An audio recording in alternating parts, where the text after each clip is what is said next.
পৃথিবীর সব থেকে পাগল চুদা লোক এরকম মাছ হচ্ছে, মাগুর মাছ ক্যারি ব্যাগে পড়ছে। না উচ্চ করো, এটা দেখি। তোর মদ ফাতে রাখতো ওখানে বুধমানি ব্যাগ নেই। এই এদিকে দে, এদিকে দে, এদিকে আমার কাছে দে, আমার কাছে দে। এটাই তো 6 কিলো হবে, এটা 4 কিলো হবে না? ওটা তোর কাছে রাখ। 4 কিলো সাইজ হবে। আরে হ্যাঁ বার ফেলিস না পোকা চুদা, 100 টাকা দাম। কিলো 3-4 হবে না? কই উচ্চ করো দেখি। হ্যাঁ উচ্চ করো, হাত দে। কেন আমার ফটো তুলবা? হ্যাঁ। তোর বুধ মারবে একদম পাথর দি।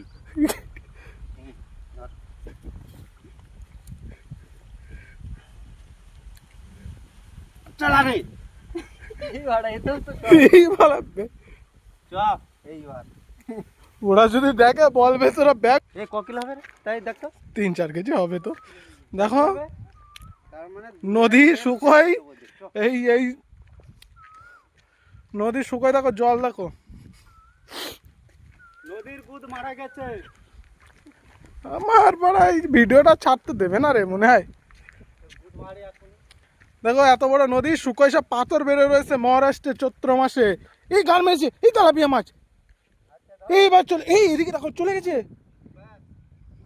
হ্যালো গাইস, আমরা বুধ মারে তেলাপিয়া চলে গেছে। তো ফাইনালি আমরা পৌঁছে গেছি আর একটা ঝিলি, এখানে এবার মাছ ধরবো।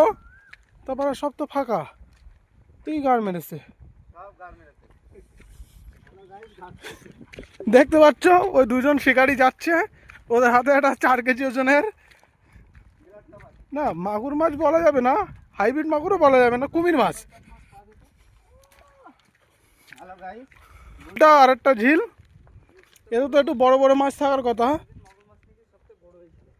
এখানে একটা কচ্ছপ রয়েছে, কচ্ছপটা ধরলে আবার কেস হয়ে যাবে। দেখো সে কচ্ছপটা দেখাচ্ছি, বিশাল বড়, কিন্তু ওখানে ধরে নিয়ে গেলে মারবে। ওই দেখো কচ্ছপটা দেখেছো? ও দেখো কোথাতে আমরা যাই, পাহাড়ি এলাকা, শুধু জল আর জল। কোথায়? এই জায়গাটাতে মাছটা তুললাম। কার মানে হাইব্রিড মাগুর আসছে, কি নদীর মাছ কোনোদিন নোংরা হয়? ওই যে কি নোংরা জায়গায় থাকতো আমি কোনোদিন ধরতাম না, লাভতামও না। তারপরে আমি কোনোদিন নোংরা জায়গায় লাভ না। দুই সাইডে বাঁধ, ওই এক বাঁধ এই এক বাঁধ। হ্যাঁ না না, ওই বাঁধের জন্য না, যেহেতু ওখানে জামা প্যান্ট বাল ছাল পরে থাকতো হ্যাঁ। আমি লাভতামই না। কিন্তু এই মাছটা ফিল্টার হয়ে গেছে। ওই মহিলারা বলতে যে মাছ দাও, কিন্তু অন্য কোনো মাছ আছে, মাগুর মাছের কথা শুনেছে বা চলে গেছে। না না, বলতে